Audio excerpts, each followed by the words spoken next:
Good afternoon, everyone. I, Maqsood, on behalf of NEN and Wadhwani Foundation, would like to invite you all for this webinar and introduce our expert, Mr. Sunil Partani.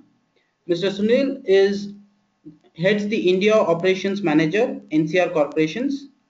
Sunil is an active angel investor with a focus on technology and technology advisor for a few of the startups.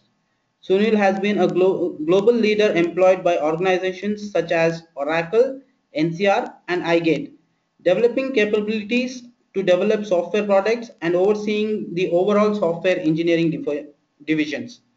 Before I hand over the floor to Sunil, here are the few reminders to the audience.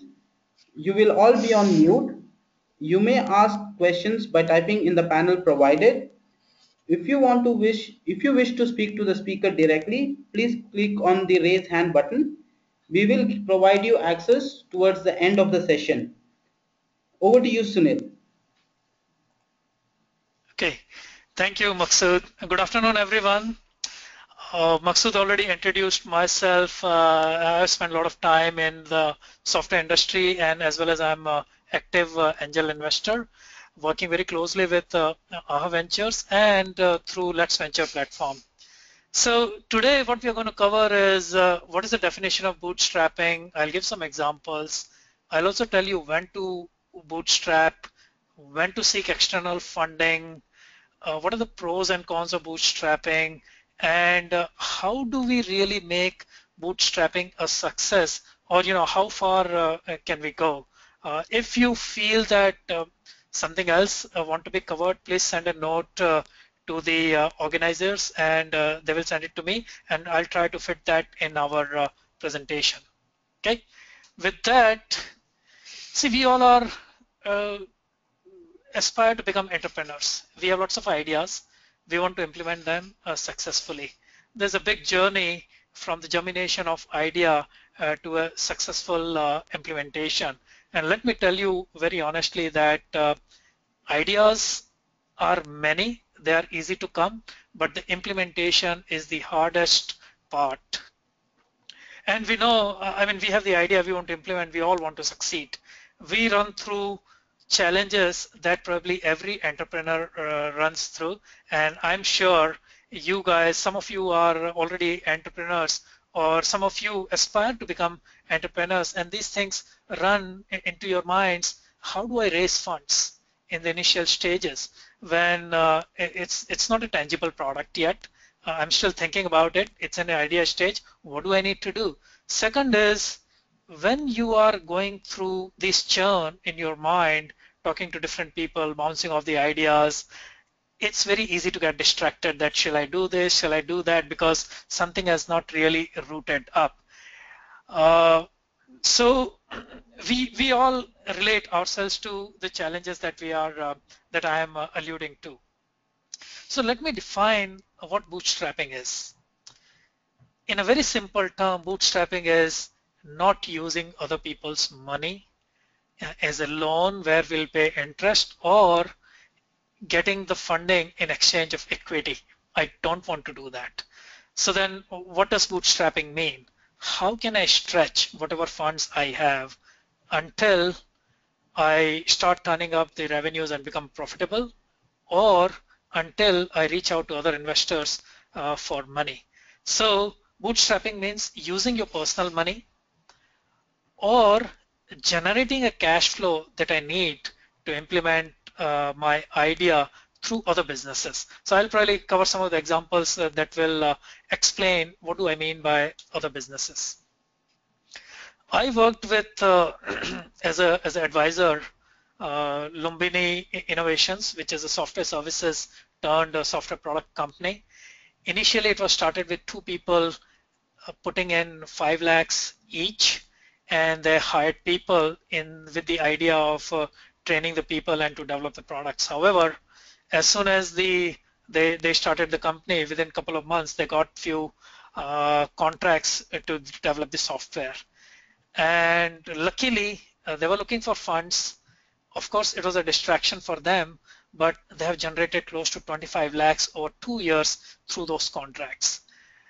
And then they launched two software products. One is already generating a revenue for them.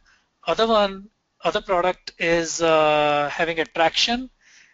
It won't generate revenues for another year or two, but the bottom line is through self-funding and through generating cash flow through the business, they were able to launch two products without raising a single pie from the market or through the venture capital or in the context of loans.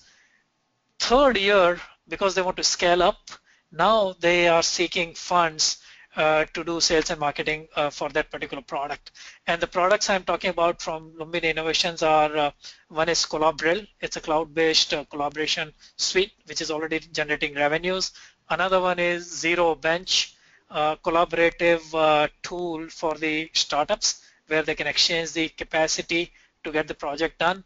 It's not generating revenue, but it's up and live, and about 50 odd companies have already registered on that product. Another example I want to bring up is the Runaway Chef. It's a really a gourmet food or premium segment food delivery business. The four founders got together, pitching in from 2 to 5 lakhs, and they have pooled in about 15 lakhs to start their business. They have bootstrapped business for about 1.5 years, which required them to set up the kitchen, try out different foods, and giving the samples to the early consumers. They've spent money on that. They have rented the equipment. The co-founders did not take any salaries. Probably, they saved enough that they can survive without salary for a few years. Over a period of time, so many other food delivery companies have come up, and to beat the competition, they have to raise funding. They don't have an option. They can't slow down their growth. So they have started seeking funds or seeking venture capital now, but they raised about 45 lakhs from the angel investors in last 3 months. However, here also they were able to bootstrap and have a tangible business which was generating revenue with their own funds. Okay, so when does it make sense to bootstrap? Probably in some cases it does, in some cases it doesn't, and I will cover a part of that. When you have sufficient funds to come up with a good prototype, then it makes sense to bootstrap. And the funds could be you could have saved up from your previous job, or you got it from your business. Parents inherited some wealth that you can deploy. I don't know, but bottom line is you have enough funds to come up with a good prototype. You can generate market traction and get the cash flows, as it happened in the case of Lumbini Innovations. They got the projects, they executed on the projects, and they generated the cash flow. When you are setting up a team, you need a core team. One is who understand about the product or service that you're trying to launch. Second is a person who understands the market and how to develop the business in that particular market segment.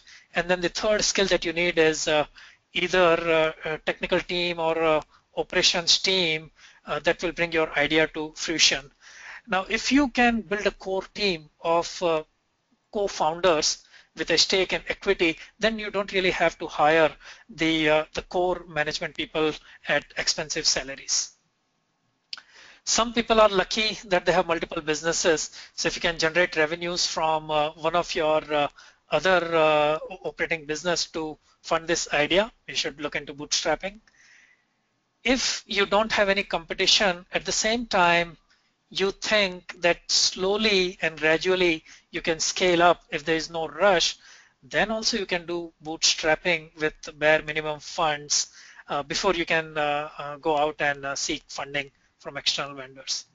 Or you are at a stage where you want to get the funding, but because of your idea and product stage, your market valuation is extremely low, and you will end up giving too much equity for very little funding.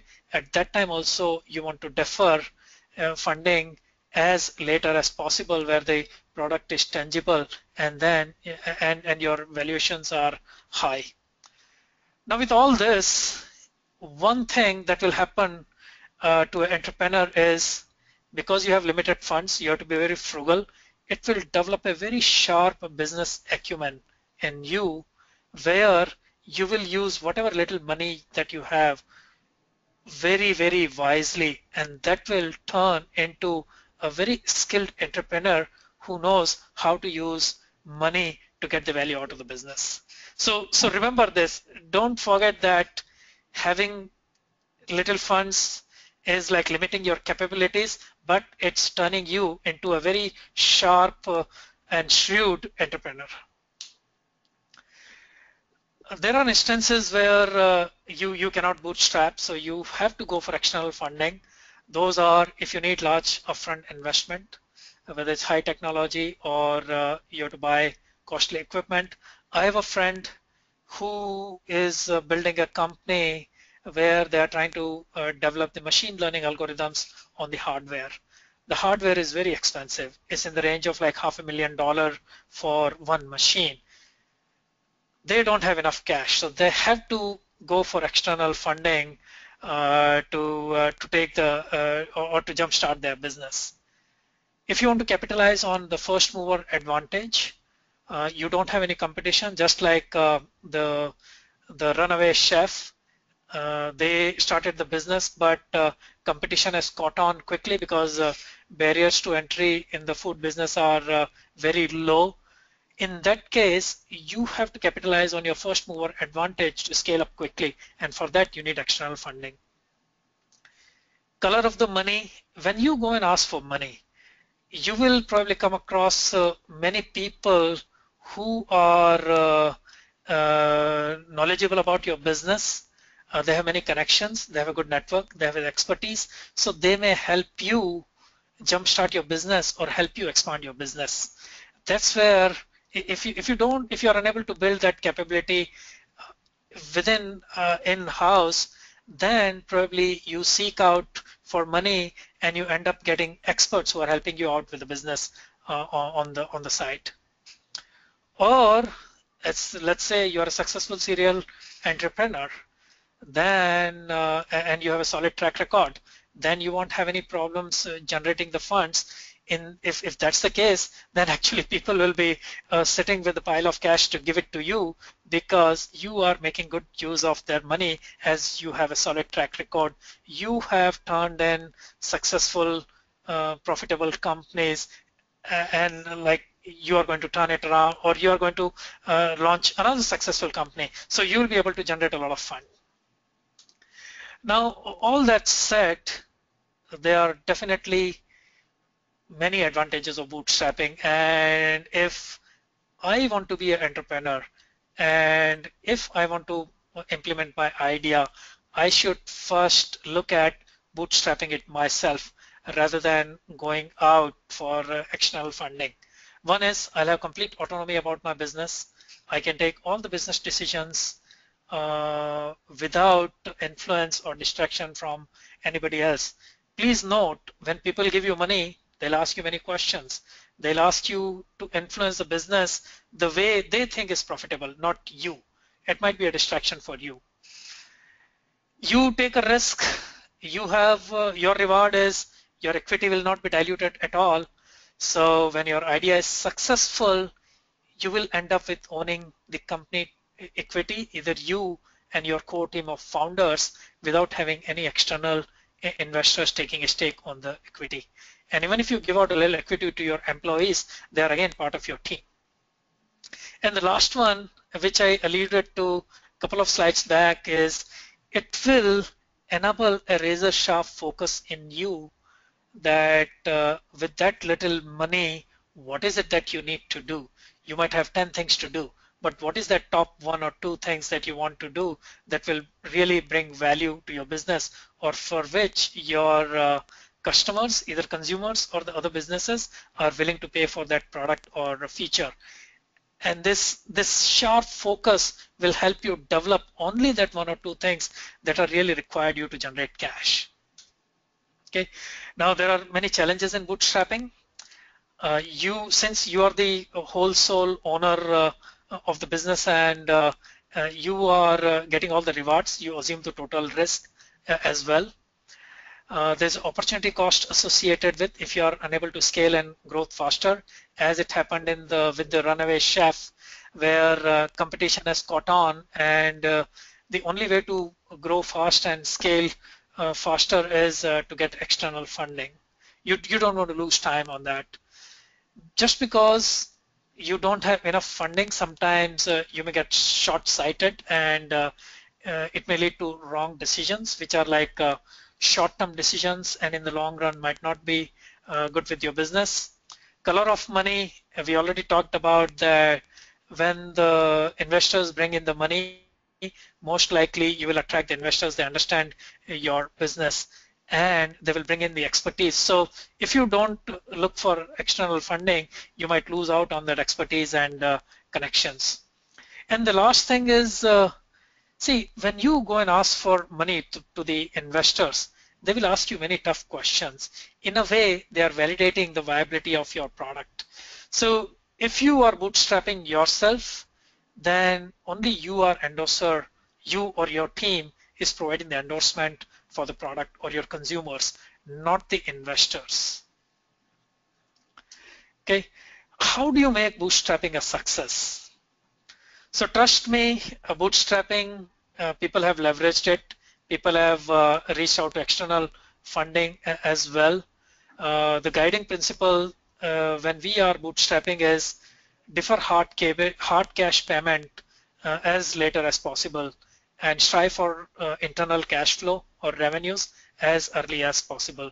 Trust me, more you defer reaching out to investors to a future date, higher will be valuation of your company, and you will be able to get a lot more for very little equity.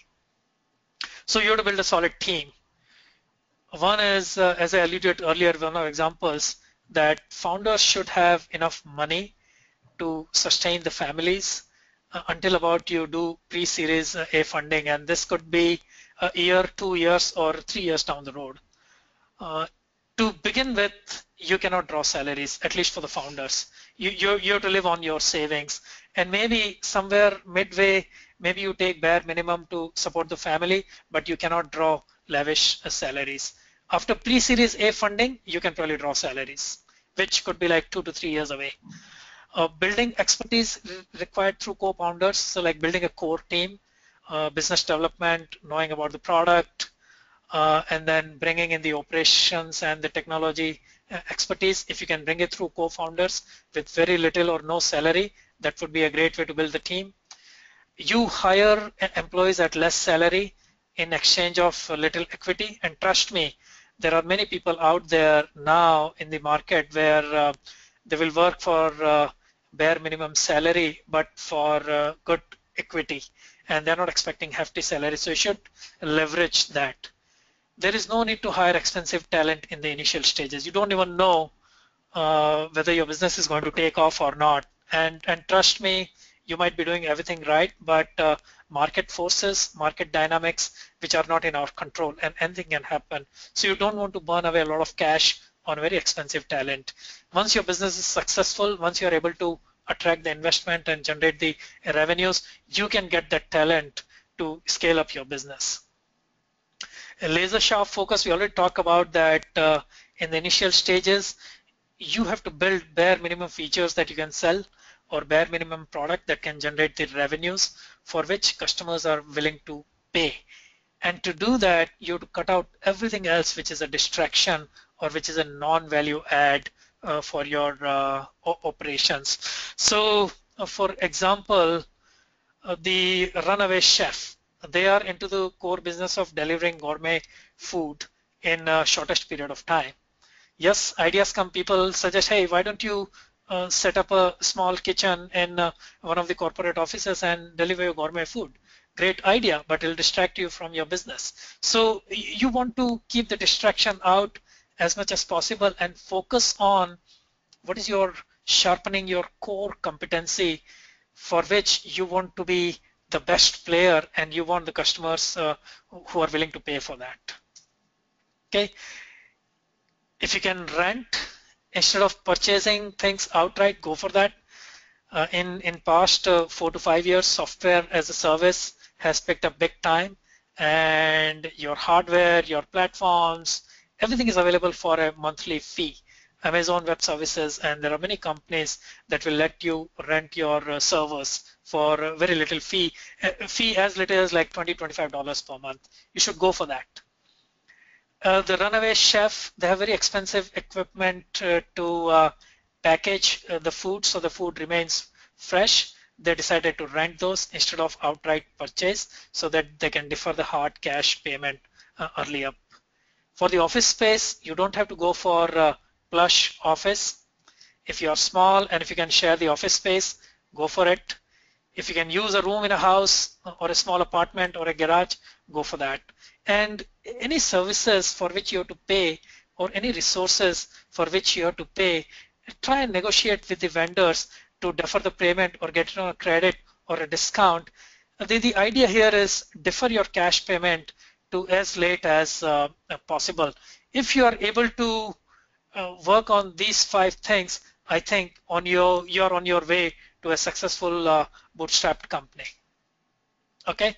Finally, wrapping it up, if you dream to become an entrepreneur and don't have a lot of savings, I would encourage you to work for a year or two, understanding the market as well as earning enough, save enough so that you can deploy your own cash in the business. Understand your goal, understand your market dynamics, what you really want to do, what's the market situation. The better you know, the better you'll be able to position yourself and focus on right things to do, and will help bootstrapping your business. Reduce, defer outward cash flows to as late as possible. You have to balance it out. You might not be successful every time, but wherever you can, go for it. Strive for inward cash flow as early as possible. That means that do bare minimum, which is necessary, for which the customers are willing to pay, and strive for that. You don't have to build the entire roadmap. As long as you build if you build a bare minimum feature for which customers are willing to pay for, and they are sold into the roadmap, you should go for it. And adapt as you are moving through your journey from idea to implementation. Learn what you're able to do, what you're good at, understand the market dynamics, how things are changing, and adapt yourself whichever way you have to go to make your business successful. So see, remember, end of the day, it's your business. You know what's the right thing to do to grow your company. Focus on the long run. Don't lose sight of what your long-term goal is. But when it comes to execution, focus on short-term decisions, keeping the long-term goal in mind so that in a long-running marathon, you are able to sustain yourself and outlast everyone else. If you did all these things right, you have successfully bootstrapped.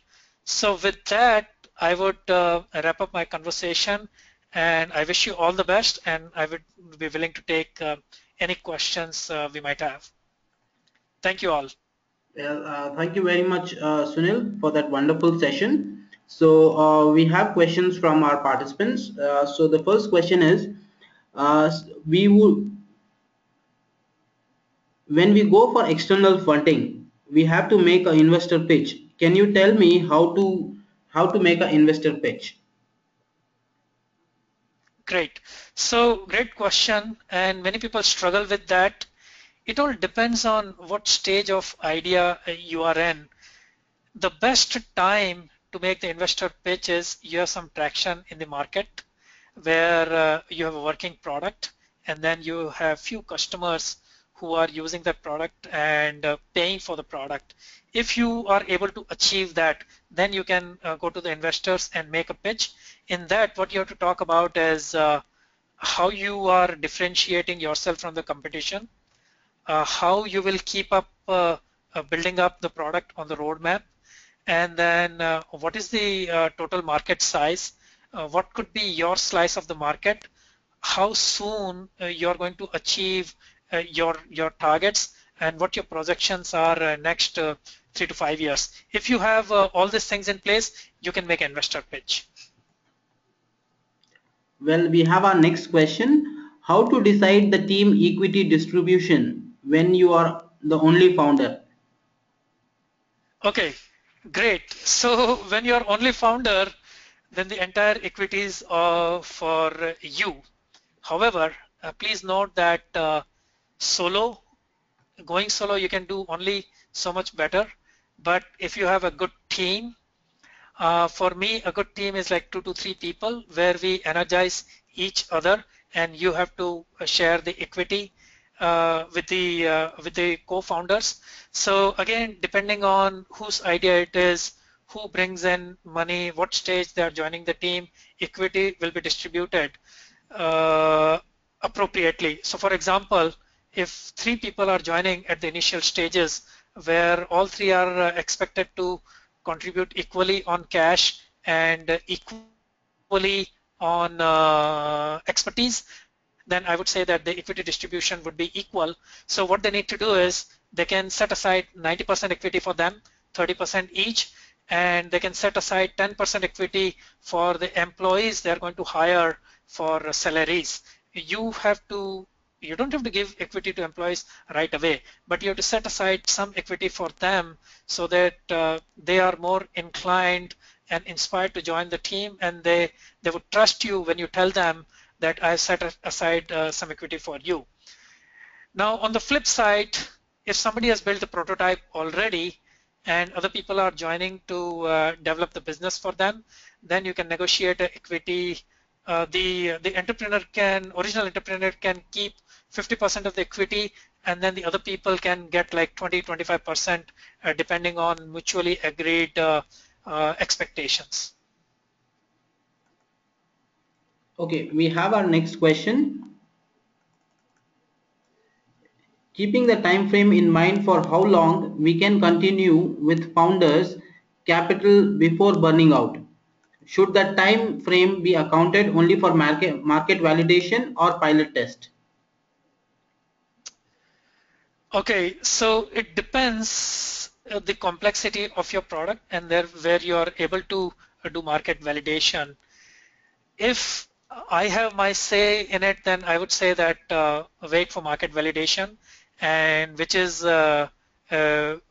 could be a pilot by itself, but having the real feedback from the customer is the biggest testimonial for your product, and that period could be anywhere from 3 months to 9 months. Again, it depends on the complexity of the product and service that you're trying to bring in.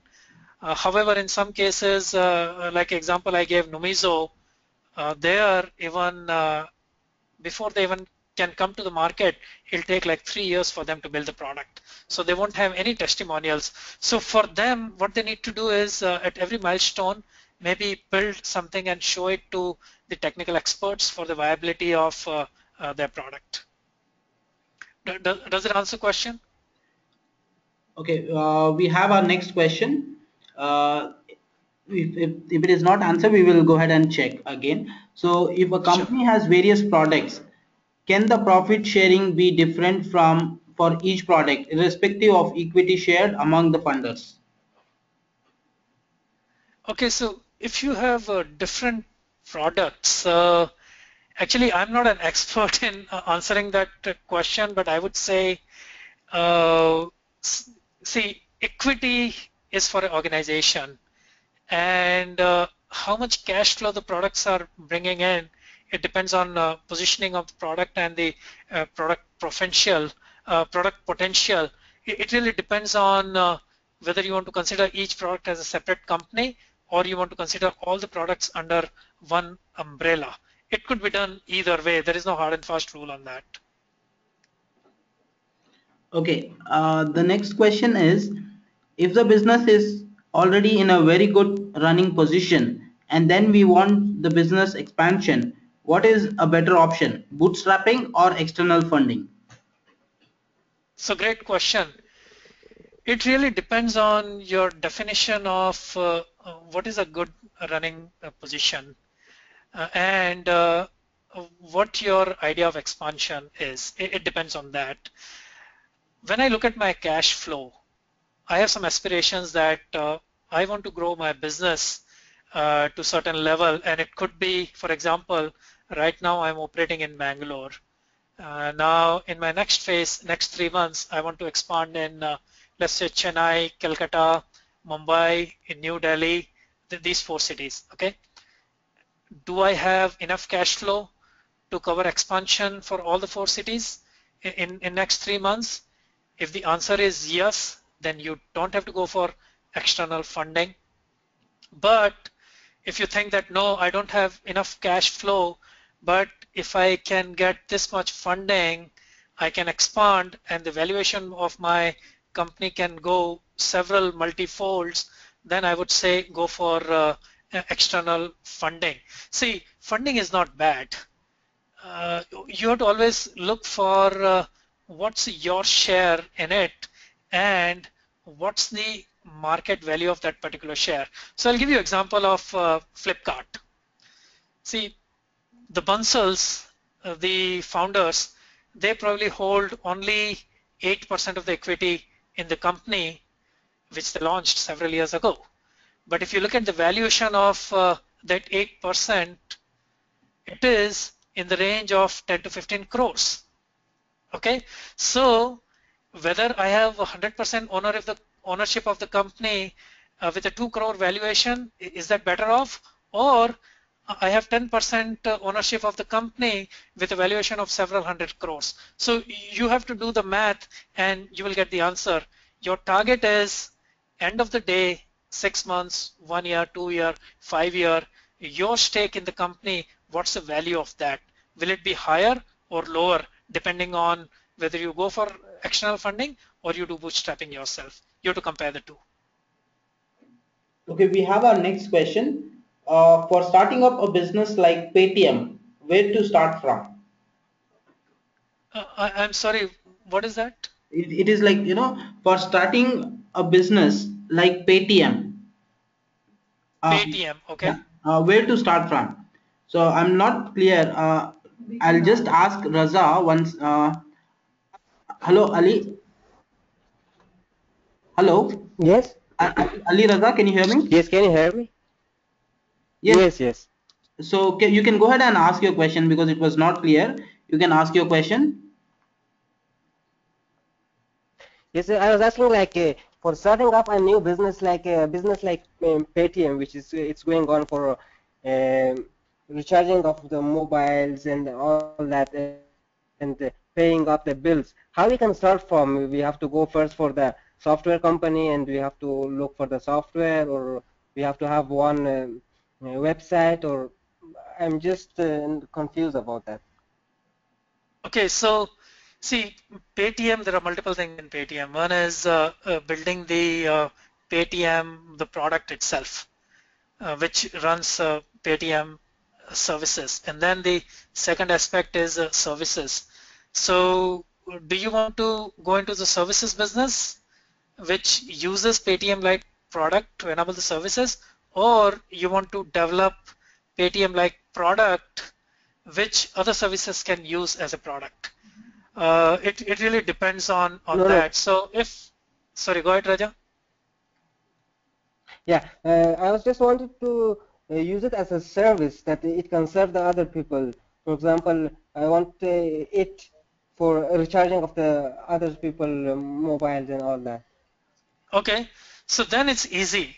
Then what you have to explore into is, I'm sure that Paytm would have exposed some of the APIs through which you can integrate their engine.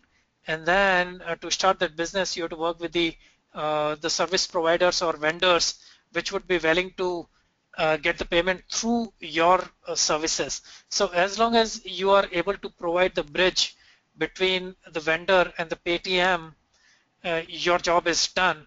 But then the question you have to ask yourself is, can that vendor go directly to Paytm and get the services from them?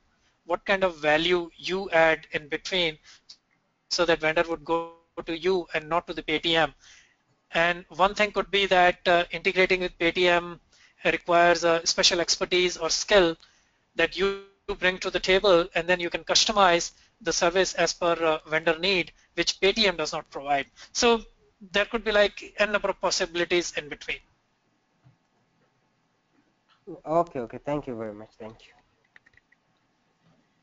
So thank you very much, Sunil. So we have participants, we would like to know if you have. Okay, we have our next question. For starting a startup, it is beneficial to approach a venture capitalist or a seed venture capitalist. Okay, so yes, this was the essence of our presentation as well. Now, to start a startup, first of all, you need to have a solid idea that you think would bring in value for the customers, and your customers could be individual consumers, or it could be businesses.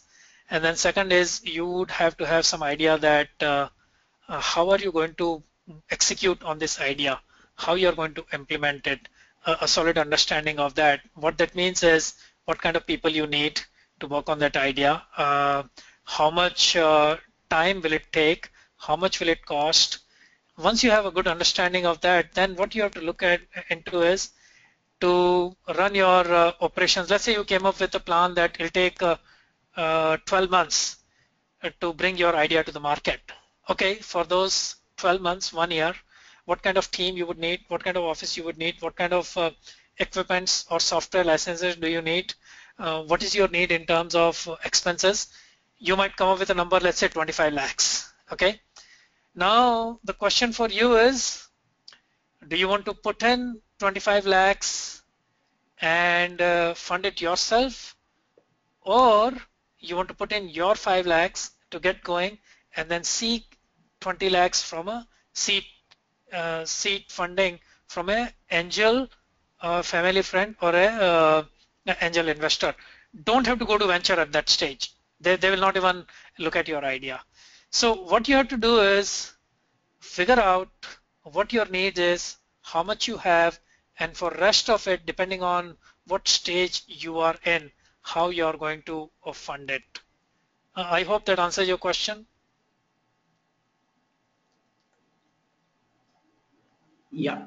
So we have not got any response. So uh, the next question is: are there any seed venture capitalist? So each seed funding ventures where they just Yes, there fund. are. Okay, there are. Yeah, there are many companies out there, and I would recommend you to register yourself as a startup on Let's Venture. And in that, there are many investment companies listed out. There are, I think, 100 plus companies out there. Out of that, there are many who invest in seed capital, and I'll tell you a few on the at the back of my. One is Box Ventures, another one is Unitas Seed Capital.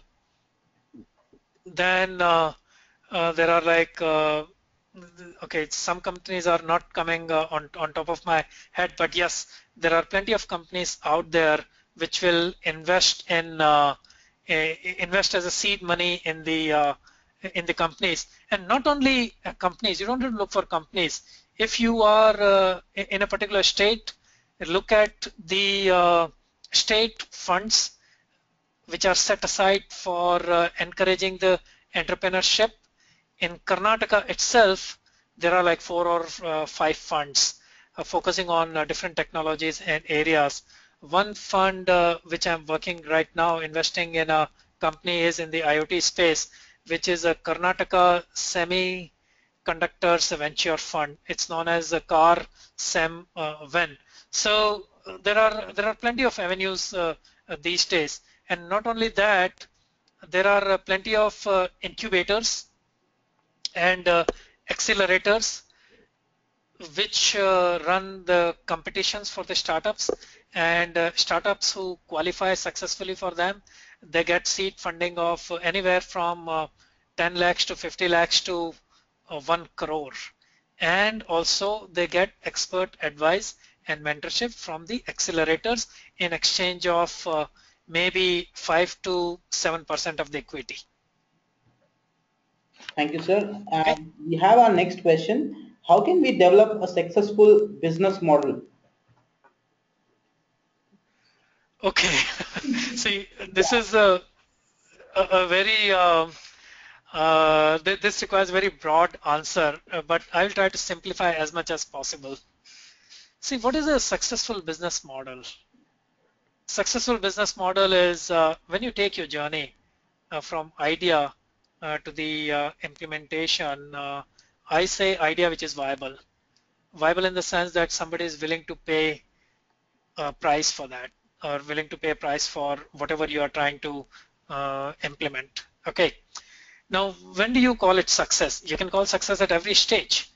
One is execution of your idea that you have implemented or built a product, and then you gave it in the hands of some customers who are able to use it, which is like your pilot phase, and then they are able to pay for it, which is like your early adopter customers, and then you are able to scale on the product, able to expand it, which is through your sales and marketing team, and then you are able to maybe launch other products or continue to use that product as a cash cow.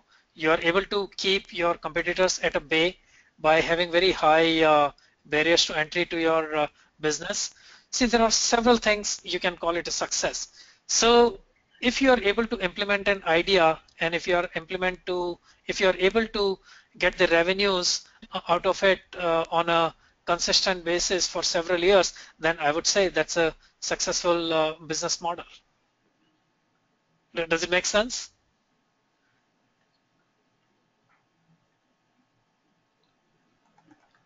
So hopefully this has answered the question. So thank you very much. Yeah. So there is one more question.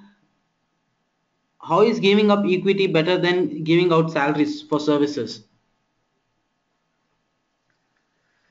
Okay, so this is a good question, and we always in the initial stages, the startup entrepreneurs always struggle with that. Okay, see, one is you have to keep long-term sight in mind that what would the valuation of the equity 1 year, 2 year, 5 years down the road. If you think that the valuation will be too high, okay, then you can get away with giving little equity, or maybe you can get away with not giving equity, and so that you're not giving out a lot. It depends on how much cash that you need, that you don't want to part away with salaries. Second is it depends on the team that you're building, how much contribution that particular individual is bringing to the table, as well how much potential does that individual have in terms of helping your business. If you see that individual has a great potential in helping up your business, so when I say helping up your business is that person doing the right things for your business for which the valuations go high. And if somebody is working in the right direction or potential to have high valuation for your business, I would encourage that you give them more equity and less salary. And be very clear to them that these are the assumptions that you made in the equity. And if we do very well, then equity could be this much. So are they willing to work on less salary and more equity, considering the valuation? Then I think it's a win-win for both. Now, on the flip side, you have an employee for whom you have to give a little salary, and you know that the employee has reached the potential and may not be able to contribute a lot on your valuation of the equity, then there is no point giving equity to that employee. You might be better off giving a good salary and keeping that employee motivated and loyal to the organization rather than giving the equity. See, equity you should preserve is as your treasure, because if you are doing well in your business, then you will make up a lot more money in terms of higher valuations for the equity. Don't treat equity as commodity. You should use it very, very wisely. Does it make sense? Yeah. So we have our next question.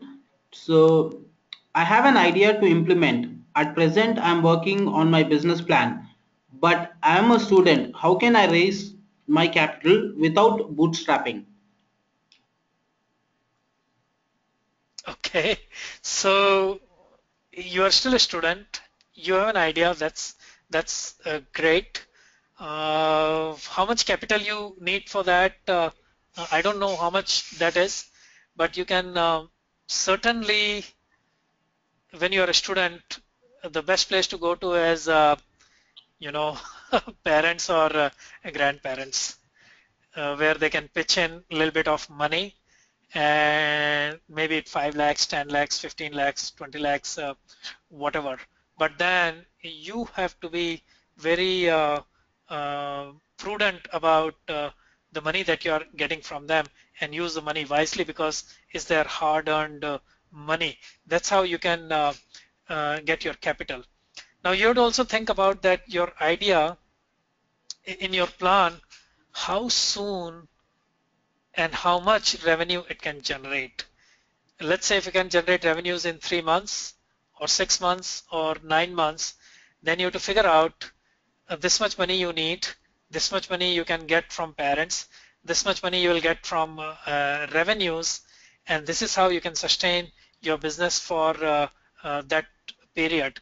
But at this point in time, when you have just the idea and the business plan, and nobody else will give you money unless your close relative, and which could be your parents or grandparents.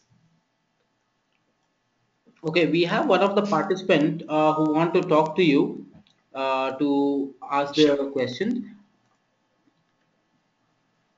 Hello, Arshad.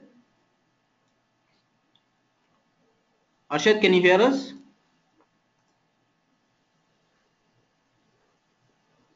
Hello, Arshad, can you hear us? Okay, maybe he's offline. So Okay. yeah, we have Vaibhav who wants to talk with you, sir. Hello, Okay. Vaibhav. Yes, Yeah, you can go ahead and ask your question. sir, I have a question. What precaution do I take before going to a web submit? Oh, I'm sorry. What is Web Summit? There's a, it is a uh, web submit. I think, um, 1 minute. Um, web summit is a event going to. It is an event happening in February 2016. Okay. My company's idea Okay. is my company's idea is selected for that event. What precaution do I take?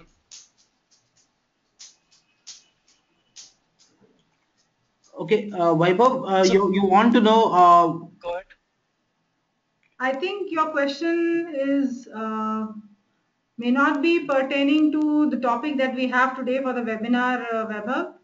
So if you have, you can, if you want anything specific on this, you can write to us. We will try to send a reply to you separately, Okay. offline.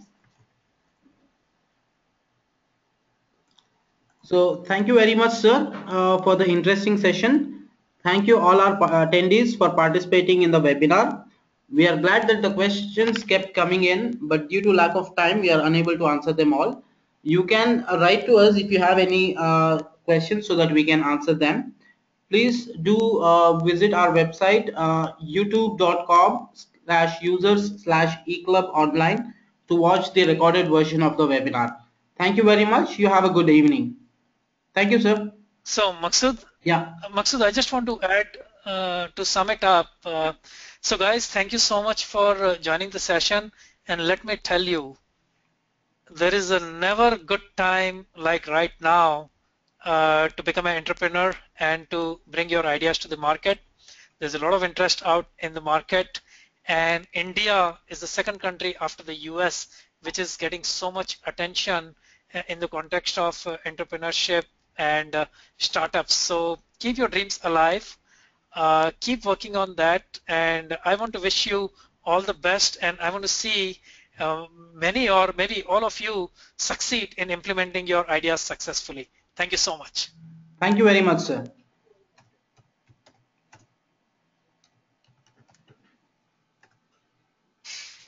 can I call you? Okay, मतलब का webinar. Just give me a second.